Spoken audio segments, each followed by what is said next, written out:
सो है गाइस, स्वागत है आपका एक बार फिर से आप ही के यूट्यूब चैनल में। और इस वीडियो में बात करेंगे भी भारतीय बाजारों को लेकर। तो कल के दिन कैसा माहौल बन सकता है। आज तो मार्केट में गिरावट रही है, बिकॉज गिरावट के पीछे कुछ ना कुछ रीजन रहे हैं। अभी मेनली तो जो क्रूड ऑयल है उनके दामों में जिस प्रकार से ये मोमेंटम हमें आते हुए नजर आए हैं वो बड़ा कारण बना हुआ है। और ये अंदाजे आंके जा रहे हैं कि आने वाले टाइम में पूरे वर्ल्ड के बाज़ारों में एक अच्छा जो है ना अभी क्राइसिस आ सकता है। ये आंकड़े आ रहे हैं, यानी कि एक मंदी की तरफ जा सकता है पूरा वर्ल्ड। ये सिचुएशन बनी हुई है अभी के टाइम, ये खबरें आ रही निकल कर। तो ये एक टेंशन वाली बात है। खासतौर पर अमेरिका के अंदर जो ना भी एक अच्छा जो ना भी मंदी आने की संभावना बनी हुई है। तो इसी बीच इन्फ्लेशन रेट्स आए हैं अभी अमेरिका के अंदर, उसके बाद वहाँ के बाज़ारों का कैसा हाल है चलिए वो मैं आपको दिखाता हूँ भी। इन्फ्लेशन रेट आने के बाद जो ना भी यूएस के मार्केट अभी के टाइम एक बड़े गिरावट की तरफ अपने कदम जमा रहा है। अगर डाउ जोन्स की बात करें तो 1% के ऊपर में मार्केट 1.5% करीब टूटा हुआ है। वहीं 1.25% के करीब S&P 500 और 0.25% करीब नैस्डैक रसल में 1.5% की गिरावट है। तो बिग फॉल वहाँ के बाज़ारों में हमें देखने को मिल रहा है अभी के टाइम। और इसी के चलते आप लोग देखो जो यूरोपियन मार्केट है यहाँ पर मिले जुले संकेत हैं आपके सामने हैं। और फ्यूचर मार्केट की बात करें तो 1% 1.5% के ऊपर में हमें फिसलते हुए नज़र आ रहे हैं भाई।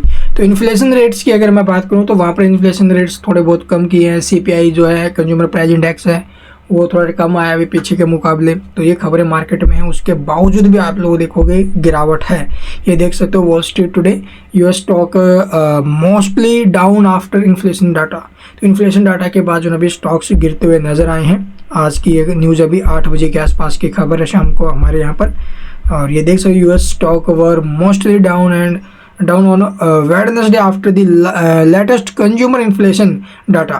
Investors were focused on the Federal Reserve monetary policy meeting next week. तो अगले वीक जो 17 और 18 सितंबर को फेड की मीटिंग होनी है उसके ऊपर जो अभी फोकस किया जा रहा है इन्वेस्टर का। अभी टाइम जो कंज्यूमर प्राइस इंडेक्स आया है यानी कि CPI का डाटा आया है वो आप लोग देखोगे स्लो है अभी 2.5% in August from a year ago, down from 2.9% in July. तो जुलाई से अगस्त में जो ना भी हमें गिरावट देखने को मिले 2.9% से जो CPI है वो हमें 2.5 पर आते हुए नजर आया है। ठीक है, और देखा जाए तो भी ये जो ना भी 2021 फरवरी का लोएस्ट हमें फिगर देखने को मिल रहा है। तो ये टोटल अपडेट, और इस अपडेट के बाद जो बाजार वहाँ के गिरे हैं तो हमारे बाजारों के ऊपर भी इसका इम्पैक्ट आ सकता है। अगर बात करें FIDI डाटा की तो FI वालों ने जमकर खरीदारी किया है भाई। इस गिरावट में आप लोग देखोगे ये खरीदारी कर रहे हैं। FII आपने कई बार देखा होगा जब भी बाजार टूटते तो FI वाले बेचते हैं तब बाजार गिरते हैं, लेकिन अभी उल्टा हो रहा है सब कुछ। हमारे जो रिटेल भाई हैं वो डरे हुए हैं, सहमे हुए हैं, पता नहीं मार्केट में क्या होगा क्या नहीं। 17-18 को जो भी फेड की मीटिंग है वो भी इम्पैक्ट डाल रही है पूरे बाजारों के ऊपर। तो आप लोग फेड ने क्लियर बोल दिया कि रेट तो हम कट करेंगे ही करेंगे। ठीक है, वो तो उन्होंने बोल दिया, वो क्लियर संकेत है वहाँ से। उसके बावजूद भी बाज़ारों में दबाव है, लेकिन जो FIFPIs है ये हमारे बाज़ारों पर बिल्कुल बुलिश है और अच्छा पैसा डाल भी रही हैं। तो ये जो टाइम है, PSUs हैं या फिर जो अदर स्टॉक्स हैं जो 30-30, 40-40% टूटे हुए हैं, यहाँ पर पैसा डाल रहा है भाई, डाला जा रहा है अभी के टाइम। तो ये और कहाँ पर खरीदारी की जा रही है अभी सेमीकंडक्टर को लेकर जिस प्रकार से खबरें आ रही है निकल कर मार्केट में, तो बहुत से स्टॉक है। काइनेस टैक हो गया, बहुत अच्छी रैली में आने वाला है। तो आने वाला टाइम इसका भी हमें मजबूत देखने मिल रहा है। डिफेंस में जिस प्रकार से 1.545 लाख करोड़ का अभी 10 परियोजनाओं को पास किया था, उन सबको देखते हुए बड़े मौके बन रहे हैं, बैल्क ऑर्डर मिल रहे हैं। तो भाई अभी मार्केट में कुछ एक शेयर जो डाउन दिखाई दे रहे हैं, बट आने वाले 3 से 6 महीने में देखोगे, 1 साल में देखोगे यही स्टॉक आपको डबल होते हुए नजर आएंगे। इसलिए बड़ा मौका है इन्वेस्ट करने का। थोड़ा थोड़ा करके पैसा डालते रहिए। जो भी स्टॉक आपको गिरावट में मिल रहा है ना अच्छी क्वालिटी का, वहाँ पर ठोको। अभी टाटा मोटर है आज 5% टूटा, अगर थोड़ा बहुत और गया नीचे में, यूबीएस की आया ना रिपोर्ट 20% डाउन बता दिया, 850 रुपये के आसपास का टारगेट दिया है। बट क्या टाटा पावर 850 रुपये का टारगेट वो डिजर्व करके चलता है? नहीं भाई। ये जो EV का टाइम है, आगे किस प्रकार का माहौल बना हुआ है इंडिया के अंदर, आप लोग कैसा जो टाटा का क्या बोलते हैं रुतबा है वो चीज़ें देखो। तो इसलिए पूरी मार्केट आप लोग देखोगे अभी टाइम थोड़ी सहमी हुई। रिटेल डर रहे हैं, ये FI वाले जो फॉरेन इन्वेस्टर ये खरीद रहे हैं यहाँ पर, क्योंकि बाहर वाले खरीद रहे हैं, हम डर रहे हैं। तो यहाँ पर कुछ समझो, आने वाला टाइम एक बहुत अच्छा जंप करेगा मार्केट।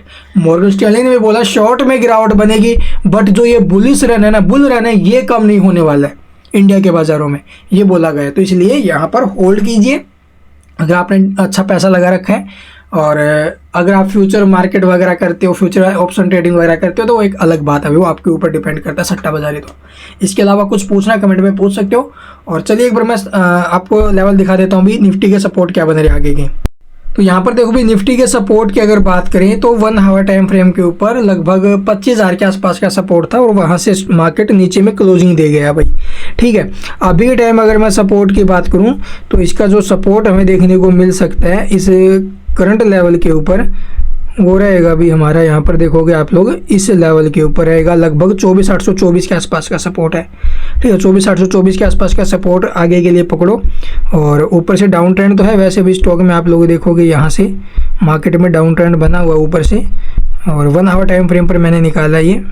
ठीक है, देख सकते हो डाउन ट्रेंड है मार्केट में, इस ट्रेंड का ऊपर में टूटना जरूरी है, नीचे में सपोर्ट पर टिकना जरूरी है। तो 24,800 का सपोर्ट है, देखते हैं कल के दिन कैसा माहौल बनता है। बाकी नेगेटिव न्यूज़ तो देखो भी अमेरिका के बाज़ारों से है, लेकिन वो क्लोजिंग कहाँ पर लेंगे वो इम्पैक्ट डालेगा। Thank you for watching the video.